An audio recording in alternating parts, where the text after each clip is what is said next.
প্রেম করে বিয়ে বা লাভ ম্যারেজে নাকি ছেলেদের সাথে ঠিক এমনটাই ঘটে। আর এই সাংঘাতিক কথাটা কিন্তু আমার জামাই আমাকে শুনিয়েছে। কেন এই কথাটা বললো সেটা তো অবশ্যই শেয়ার করব, আরো শেয়ার করব আমার ছেলের জন্য টুকটাক কেনাকাটা। এন্ড হ্যালো, আসসালামু আলাইকুম everyone, this is Lamis and welcome to Lamis and Shovon. সকালে ঘুম থেকে ওঠার পরে আমার প্রথম যেই কাজটা থাকে সেটা হচ্ছে সবার জন্য চা বসিয়ে দেওয়া। সেই সাথে একদম টকবকে গরম পানিতে আমার ছেলের ফিডার, প্যাসিফায়ার সবকিছু রেখে দিয়েছিলাম স্টেরিলাইজ করার জন্য। আর এদিকে আমি কিন্তু আমার নিজের জন্য আর শোভনের জন্য ব্রেকফাস্ট রেডি করতে থাকি। কেন জানি ব্রেড আমি একদম খালি খেতে পারি না, তাই ব্রেডটাকে একটু টোস্ট করে নিয়েছিলাম আর সেই সাথে দুইটা পোস্ট এগ বানিয়ে নিয়েছিলাম আমাদের দুইজনের জন্য। আসলে সত্যি কথা বলতে সকালে ঘুম থেকে ওঠার পরে আমার কিন্তু একদম ব্যস্ত সময় কাটতে থাকে। এই সময়টাই কিন্তু আমি আমার ছেলেকে আমার শাশুড়ি মা অথবা আমার হাজবেন্ডের কাছে দিয়ে রাখি, তাই ঝটপট করে যেই নাস্তাটা করা যায় সেটা খেয়েই কোনো রকমে উঠে পড়ি। তো এখানে আমি শোভনের জন্য ব্রেকফাস্টটা রেডি করে নিয়ে যাচ্ছিলাম। আর আজকে আমি ব্রেড আর বাটার খাবো। বাটারটা যেহেতু ফ্রিজে ছিল তাই একটু ওভেনে গরম করে নিচ্ছিলাম যাতে তাড়াতাড়ি মেল্ট হয়ে যায়। পাউরুটি, বাটার আর উপরে একটুখানি চিনি স্প্রেড করে দিলে কিন্তু খেতে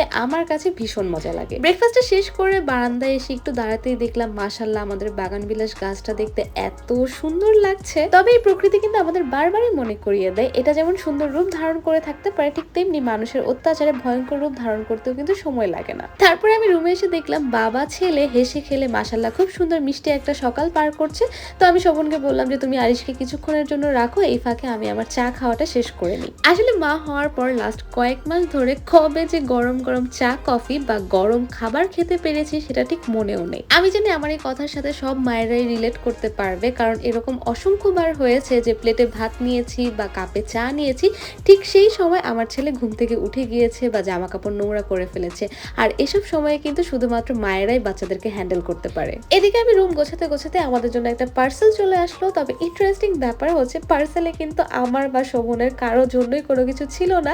পার্সেলটা ছিল আমাদের ছেলে আরিশের জন্য। এই পার্সেলের সবগুলো প্রোডাক্টই কিন্তু আমি আর আমার হাজবেন্ড দুইজনে মিলে পছন্দ করে অর্ডার করেছিলাম। আর অনলাইনে বেবিদের প্রোডাক্ট দেখলেই শুধু কিনতে ইচ্ছে করে। তবে অবশ্যই অথেন্টিক পেজ বা বেবিদের জন্য কোন পেজ থেকে ভালো জিনিস পাওয়া যাবে সেটা বুঝে শুনে অর্ডার করার একটা ব্যাপার আছে। তো প্রথমে আমি আরিশের জন্য একটা ম্যাশ বাটি নিয়েছিলাম আর সেই সাথে নিয়েছিলাম একটা খিচুড়ির বাটি। এই বাটিটাই কিন্তু খাবার ঢেকেও রাখা যাবে। যেহেতু বেবিরা এই বাটিগুলাই খাবার খাবে তাই এগুলোর কোয়ালিটিও কিন্তু ভালো হতে হবে। তো এখানে আমি একটা মামপট নিয়েছিলাম, সেই সাথে সিলিকনের চামচ নিয়েছিলাম আর সব থেকে ইন্টারেস্টিং জিনিস নিয়েছিলাম, এটা আমার খুবই পছন্দ হয়েছে দেখে।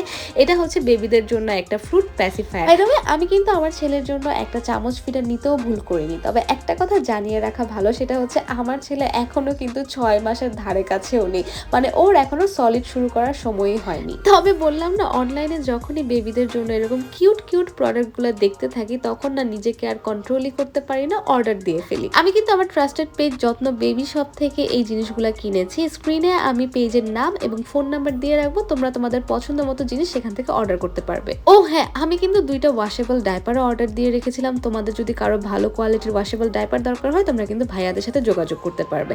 এখন আসি সব থেকে ইন্টারেস্টিং যে জিনিসটা অর্ডার করেছি সেটা হচ্ছে বেবি ক্যারিয়ার। ক্যারিয়ারটা এত ভালো যে আমি যে কোনো পজিশনে কিন্তু বাচ্চাকে ক্যারি করতে পারবো। প্রথমে আমি আর শোভন একটা বেবি স্ট্রলার কিনতে চেয়েছিলাম, কিন্তু পরে চিন্তা করলাম আসলে রাস্তাঘাটে যেই পরিমাণ জ্যাম আর মানুষ থাকে, বেবিকে নিয়ে স্ট্রলার দিয়ে চলাচল করা কিন্তু একটু টাফ। তাই এখন আমরা এই বেবি ক্যারিয়ারটাই কিনে ফেললাম। আর এটাতে বেবিকে ক্যারি করা কিন্তু অনেক ইজি আর সেফও বটে। আচ্ছা দেখো তো, এদিকে তোমাদের সাথে কথা বলতে বলতে কিন্তু প্রায় সন্ধ্যা হয়ে গিয়েছে। আর সন্ধ্যার সময় আমি যেই কাজটা করি সেটা হচ্ছে বাসার সবার জন্য চা নাস্তার আয়োজন করার ট্রাই করি। চা তো চুলায় বসিয়ে দিলাম আর এখন টা হিসেবে চিন্তা করলাম বাসায় একটা কেক বানিয়ে ফেলি। যেহেতু বাসায় অনেকগুলো পাকা কলা ছিল তাই ভাবলাম আজকে একটা বানানা কেক বানানোর চেষ্টা করব। এই রেসিপিটা আমি সম্পূর্ণই ফেসবুক থেকে দেখেছিলাম। আর এর আগেও কিন্তু আমি অনেকবার আমার মায়ের বাসা, আমার শ্বশুর বাড়িতে চকলেট কেক বানিয়েছি, ভ্যানিলা কেক বানিয়েছি আর আলহামদুলিল্লাহ প্রত্যেকবারই কিন্তু একদম পারফেক্টলি বেকড হয়েছিল। কিন্তু আজকে যে ব্যাপারটা নতুন আমার কাছে সেটা হচ্ছে আজকে আমি ওভেনে কেক বেক করা ট্রাই করব। এর আগে আমি যতবারই কেক বানিয়েছি প্রতিবারই আমি চুলায় ট্রাই করেছি। চুলায় 40 থেকে 45 মিনিট ধরে ট্রাই করার পর কিন্তু একদম পারফেক্টলি কেক হয়ে যায়। তবে আজকে যেহেতু কেকটা ওভেনে করব তো চিন্তা করলাম ঠিক আছে তোমাদের সাথে শেয়ার করি। আর আজকে আমি সবচেয়ে বড় বোকামি যেটা করেছি সেটা হচ্ছে ওভেনে কেকের যে অপশনটা আছে সেটাতে আমি মাত্র একবার ক্লিক করে চিন্তা করেছি কেক তো হয়েই যাবে, মানে আমি চিন্তা করেছি 6 থেকে 12 মিনিটের মধ্যে আমার কেক বেক হয়ে যাবে। তো এখানে আমি সুন্দর মতো কেকটা ওভেনে দিয়ে দিয়েছিলাম 12 মিনিটের জন্য। আর আমার ছেলেকে নিয়ে এখানে হাঁটাহাঁটি করছিলাম, ওর সাথে গল্প করছিলাম আর চিন্তা করছিলাম বাহ বেশ ভালোই তো, ওভেনে তো খুবই তাড়াতাড়ি কেক হয়ে যায়। আমার মাথায় একবারের জন্য আসেনি যে কেক এত তাড়াতাড়ি হবে না। আর তারপরে যেটা হওয়ার আমার সেটাই হলো একটা বিশাল বড় ব্লান্ডার বা ডিজাস্টার হয়ে গেল। সেটা হচ্ছে আমার কেক হয়নি, মানে উপর দিয়ে বেক হয়েছে ঠিকই, তবে নিচের দিক দিয়ে একদমই কাঁচা কাঁচা রয়ে গিয়েছে। আর আমার এই অবস্থা দেখে আমার হাজবেন্ড বলছিল লাভ ম্যারেজ করলে নাকি হাজবেন্ডের কপালে এরকম আধা পোড়া কেকই থাকে। শেষমেশ চা খেয়ে সন্ধ্যাটা কাটাতে হলো। আজকের মতো ব্লগ এই পর্যন্তই। টাটা, বাই বাই, আল্লাহ হাফেজ।